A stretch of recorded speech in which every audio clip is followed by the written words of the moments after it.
Coming to the 2013 mayoral election, there was some apprehensions on the side of the real estate industry about how Mayor de Blasio would handle the business. So far with the administration, do you think that some of those apprehensions were unfounded?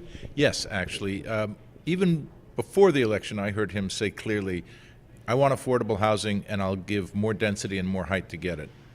Clarity is what the real estate community wants. You give them rules and let them make a dollar, they will go and build. If you make it murky or uncertain, then they'll hesitate. So I think actually this mayor is pretty pragmatic when it comes to what he wants, and he's pretty clear about what he's willing to do to get it. Do you think that the real estate industry will be receptive to this notion of mandatory inclusionary zoning? I think it depends what the word mandatory means. Again, a real estate developer takes great risk. I think most of us wouldn't ever sleep at night if we had the signed on the promissory note or we had the building half built. So they do expect a reward. Now, what the right reward is, people can debate. But if it can make a dollar, I think the mandatory will work. If it precludes you from making any money, it just won't work. So it's really a practical question, not a philosophical one. I want to talk about Mayor de Blasio's plan for 200,000 the created or preserved units of affordable housing.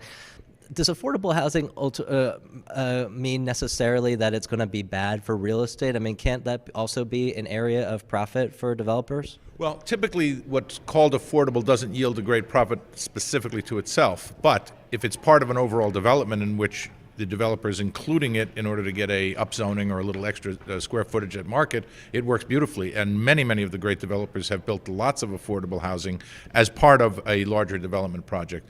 Unfortunately, and it's no elected official's fault and it's no developer's fault, this city, to build a normal unit of housing for a normal person, take all the labels away from it, it's a very hard thing to do economically. Land is expensive, construction is expensive, the logistics of building tall are expensive. So I think that's the thorny problem, and add to it that we don't have much vacant land. So finding a site to build is just a problem in and of itself. You were a member of the city council, and so you've been on both sides of the fence. What is it that, as an elected official, you feel like elected officials don't understand about the real estate business being on the other side of the table? So I'll make a confession. When I was at the city council, and those days the budget was about $28 billion, so much smaller, but a lot of money, I did not know how money worked. I did not know what the time value of money was. I didn't understand that if you borrowed $100,000 for a mortgage, you paid back $300,000 over 30 years.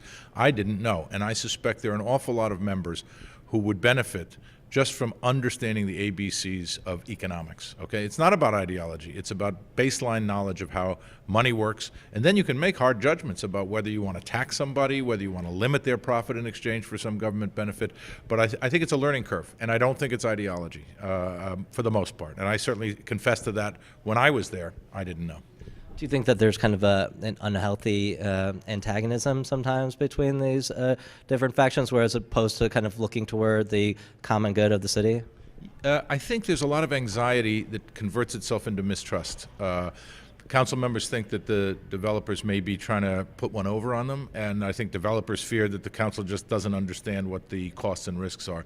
One of the things I found, when you sit everybody at a table and you say, honestly, what do you want? You can really find common solutions. You can find ways to do more affordable on-site. You can find ways to get the school funded if the developer will do the core and shell that the community wants. And they'll say, okay, then I'll tolerate the extra few stories on top to get that done.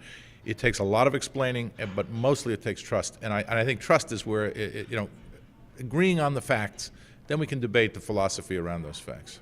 You know, it's a very interesting point that you made about the council, because elected officials are called upon, like journalists, to be generalists, but yet elected officials are making enormously important policy decisions in areas in which they might not necessarily be expert. Is that a problem that can be solved by the strength of staff? Or, I mean, how is it that we can have a more responsible and thoughtful decisions made by our policymakers? Well, first of all, I would say there's some brilliant council members, but none of them, as you point out, has knowledge in every specific area that they're going to pass legislation. I think there could be a better education that a council member, when you're an elected official, I once had one council member, he's dead now, come to me very quietly and privately and say, explain to me how real estate development works. He was the much better for it, okay? That didn't mean he gave stuff away to developers. It meant he knew what to ask for that was realistic and what was smart to ask for. I think we could do a lot more in that area. Frankly, a conference like this does exactly that. It lets people build a little trust, understand that everybody's just not greedy on the developer side, or everybody's just not trying to take away the profit on the council side. And you heard that. You heard Jumaane Williams, Councilmember Williams, say, I'm for making a profit. I just don't want you to make all the profit. That's a fair comment, and I think nobody in the development community, sophisticated developers, want to do something that's too lopsided. They know deals only work when everybody wins, and you can create that, but it's about trust building and about understanding the facts.